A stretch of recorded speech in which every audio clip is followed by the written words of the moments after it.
Mga kapuso, may panibagong issue sa Senado. Bukod sa impeachment at sa pag-aresto kay Senador Bato de la Rosa, ito ang tila tampuhan dahil sa hindi umano pangamusta ng minority senators sa mayorya na naipit noon sa gulo sa Senado. Pero kinontra yan ng ilan sa minorya at may source po ang GMA News na naglabas pa ng resibo. Nakatutok si Ian Cruz. Takot na takot po ako. Tila may parehong hugot sina Senate President Alan Peter Cayetano at Senadora Pia Cayetano kaugnay ng nangyaring tensyon sa Senado noong Mayo at 13.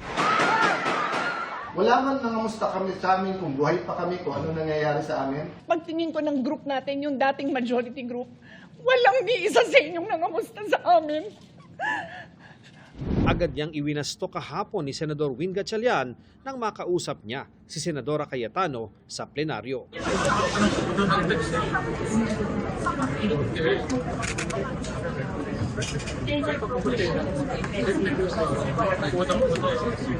Sa screen grab na ibinigay sa amin ng isang taga-senado na hindi namin eksaktong ipapakita alinsunod sa data privacy law, kinumusta ang mga taga-mayorya ng mga senador mula sa minorya sa kanilang chat group. Ito rin ang ikinuwento ni Senador Erwin Tulfo. Nangyari ang barilan bandang alas 7:45 ng gabi. Naging aktibo ang chat group nang mag-message si Majority Senator Camille Villar. Parang 9:50 po si Senator Camille said na we're all okay.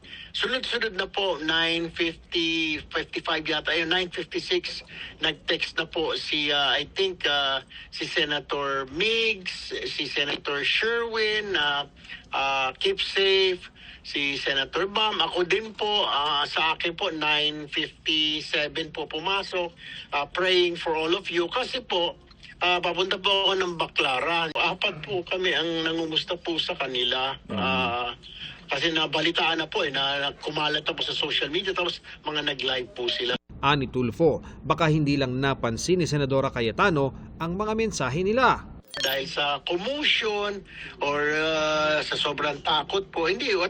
At wala rin po siguro nagsabi sa kanya. Si Senador Risa Ontiveros, naguluhan umano nung gabing iyon dahil wala siyang kaalam-alam habang biyaheng Bacolod para sa isang aktibidad. Kasi real time at halos sabay-sabay, pumasok yung mga information na we're okay, we're safe, merong ding the Senate is being attacked, pero meron ding galing din sa kanila na maagang pagsabi na fireworks lang ito. And then, yung iba sa mga kasama namin sa Senado ay nagla-livestream din naman.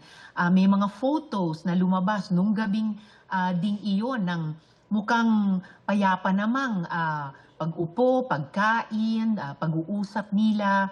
Partikular niyang pinalagan ang malisyosong mga pahaging sa minorya. Lumabas nga yung napaka-unfair at saka unsubstantiated na malisyosong insinuation laban sa aming mga minority senators. Pumalag din si Minority Senator Ping Lacson sa mga alegasyon laban sa kanila.